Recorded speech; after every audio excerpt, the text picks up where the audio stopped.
hui khong khongdana mabildu changlai maninglomdudagi romana marolama hankat handa chali puninna mi khudingi call tawri amada amuk guest room gi phamungduda phammi nokmi pidu makoktagi nanthare haiduna amuk chingkhali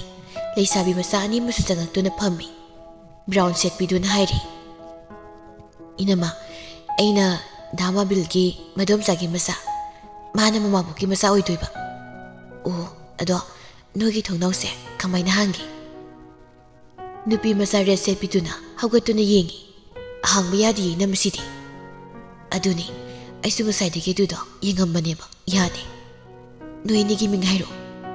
retuna khumlei aina chan magina maria mila ka doiro ngasise haidi ai yengba mariana lakni hai adugi ibani salon duinena charo mana korokpa adugi laini noigi sida ai selena wawa laurabo loi khange da ngasai de ka phuni nasu mi khudingi loina hai loi re akoi madi khangamoi ko ai se leise jannok laga aduni nama chen ba haise jado lolu rishiro mila ko nahalani hakai ke tawi janna nati nama yani inamadi sida phamaga leidoini aikoina londoine duga koino ai thana lehobudi talli he nabani marakta ma ai de lehosida janna ai chalo lage mariadi haisai tamni lonma aduna inamaga leminara manga aduneba mabildo thong hangtuna changlei adu gaire nang phone do off adum thamoko hawranoba asigidi noibu khangawe haidaine yare kaisu khalurano pungkamta theti noigi kase mabil praprak thokre maria noklaga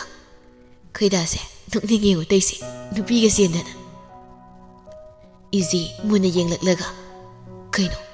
pakhangni nupi sendradi kaino inamana marolama ai nokpada sireda mabildo wall clock ama putuna changlei aduga izi gi hek mayokna baduda thetli mariana is misiga khaikatana mabilda noksili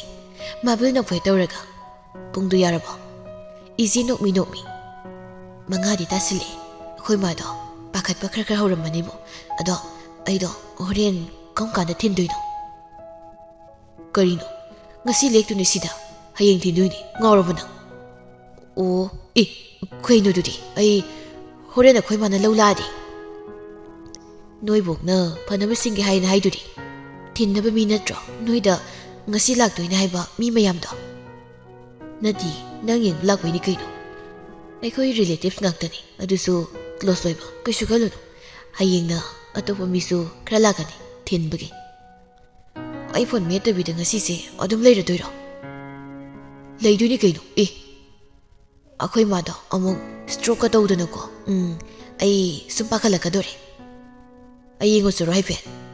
hoi amti ngo akhoi mado kaidorige na haipeta mabil magi karom dage kakhalaga yengi udabadagi chakhumda kumthaduna amuk yengi izigi mamadu chakhumda noknoktuna maboka inchang sembadu ui madu video namlaga izigi manakta muchinsilei tu kashidode nang leite kawrmali nokhaira lei as akhoi mado kawramadi phanida ai leite do numidang chak chare kainadi haifit palamani akhoi bokna hayona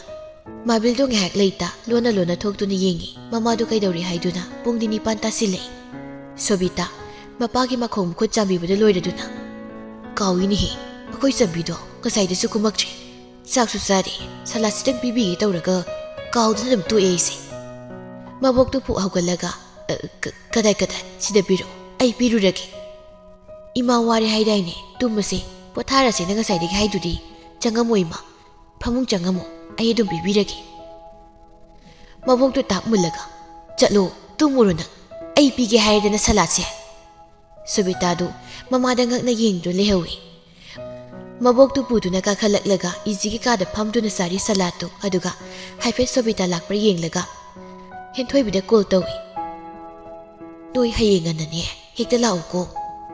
chanu amama henthoi bina imado kem khangjibna trobo hauji phawgidi yadi ngasi ahingse lanthok tri phawba khangan ba yadi ko lawu chakhi turim ni hekta ꯑꯃꯨꯛꯁꯨ ꯄꯣꯊꯥꯔꯣ ꯑꯗꯣ ꯏꯃꯥꯗꯣ ꯁꯦꯟꯅꯧꯀꯣꯕꯣ ꯇꯨꯃꯤꯟꯅꯗꯣꯔꯤꯕꯅꯤꯅꯦ ꯉꯁꯤꯗꯤ ꯑꯩꯒ ꯃꯥꯒ ꯍꯣꯔꯦꯟꯅꯦ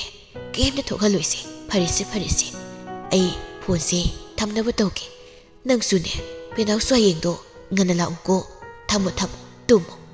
ꯍꯥꯏꯔꯒ ꯀꯣꯜꯗꯣ ꯀꯛꯇꯨꯅ ꯁꯂꯥꯠꯀꯤ ꯀꯣꯟꯗꯣ ꯑꯃꯨꯛ ꯄꯨꯗꯨꯅ ꯀꯨꯝꯂꯛꯏ ꯆꯥꯕꯨ ꯆꯥꯈꯤꯕ꯭ꯔꯣ ꯃꯥꯕꯣ ꯃꯕꯣꯛꯇꯨꯅ ꯁꯤꯠ ꯅꯥꯟꯅ ꯆꯥꯕ ꯂꯣꯏꯈ꯭ꯔꯕ ꯀꯣꯟꯗꯣ ꯎꯠꯂꯒ ꯁꯤ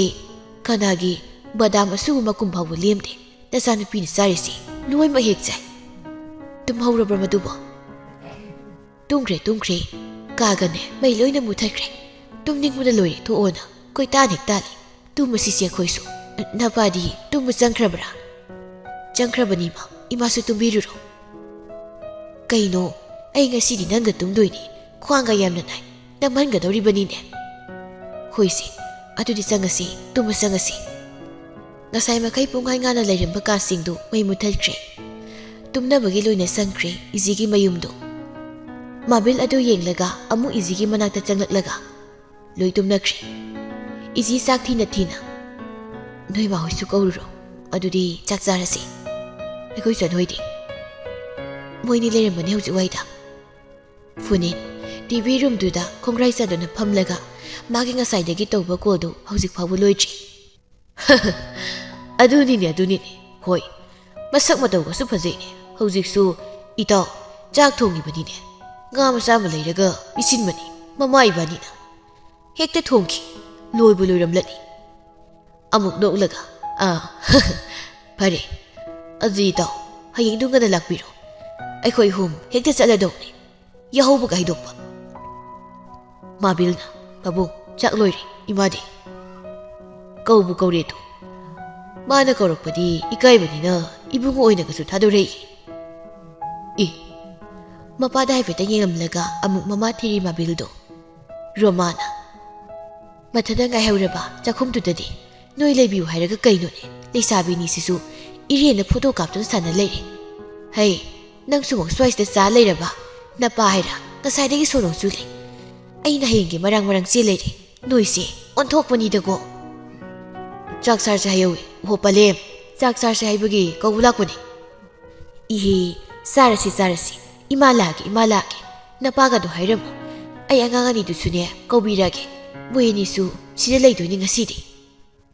izi insang ka do bawl sing do da haplaga yengi amuk mathanda khanjai hais ini yam ba kainom tawre ado khalaga mukko thoi bawl do dagi yar de siurati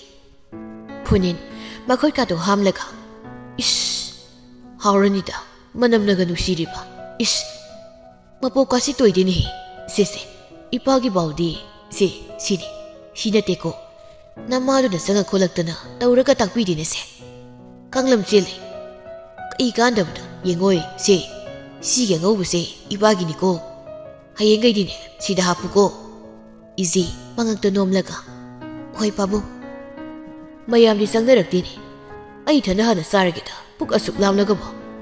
Hoy pabu. Lagi di, kaidok rabro nang bo. Kaidoi, kaikre babo. Oh, pare. Nangi mingdubu, jambi hai ni bungona. Adu kaurge koi paso. Izi nok mi. Hoi babo.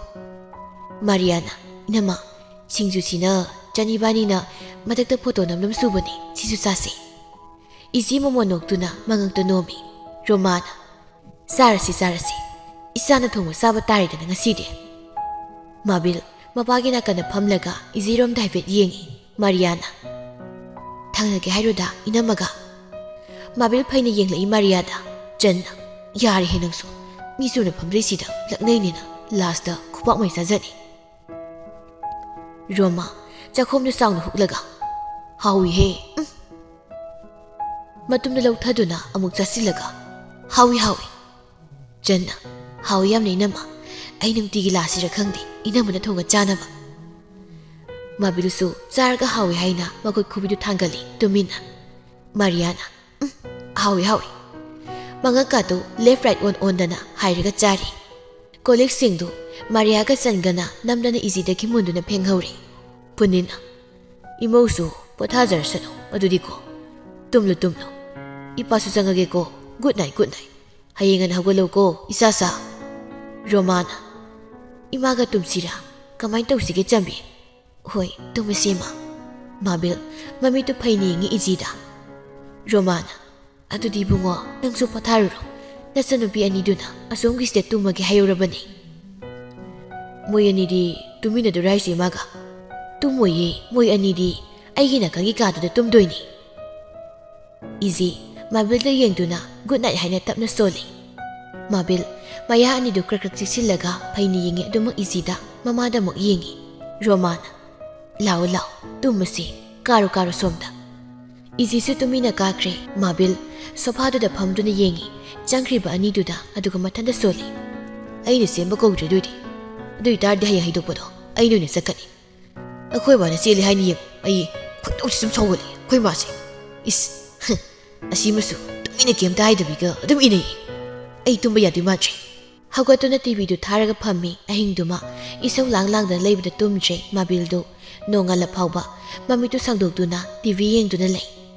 pung mari taramdaini izidu haka wawa sanana kumthare sophada Mabil na tonglaga mamitu ngangsangang mamakhay tv da yengyu leibda uri adu ubada prarap chendaraklaga khaidai banangde taningdi chalo nangai nupi nate e khaino kharino kaidorage nanga khoi maga selabani aiga nate engonda ke mar kanu na tv ga do sound muthatlamlaga sangtre magi kada Izi tingak adum inay Mabil magi ka yawraduna thongno singi tawbaga Izi inarambaduda kaidoi na reino kaino paino Mabil Izi gi mataw tamduna kaino paino duna yaradro get out ay tungi nga as haina dingo mi imana tumsi haijarakpadubu hoisi hoisi tumage thawamta Izi Mabil gi mamayda paiduna kaidawragino pa oi tengkano ingonda Fight lagani ai mi gale fudaragani ko phuningi makon tare makada khoi pamung soga kramani ima sogalani wai taiduro tairusi kari tairusi airo nago sigido kin thinjilakani ngarang dang chupomsu tumbana tab aisida is ngayak leibaga Mabil hoigi duda mi khara tinbu sorakli subita yawbaga laiduk thankre mathakta ki ubani Mabil hoigi da mi lang dana changnabaduda Haifet yengi ngangnaribu singdu haifet tai nupido masak phasai hayi cheleido Sobita nokfe tawraga mathanda khali is nupi sela malene makha muktai haidok busakrabro chatri mali o mamado lawyer ni hayi Sobita na is lawyer ki masa nupi yam pam zani dana phare je mu sengkradi isa da yela roidana nok dana kumthare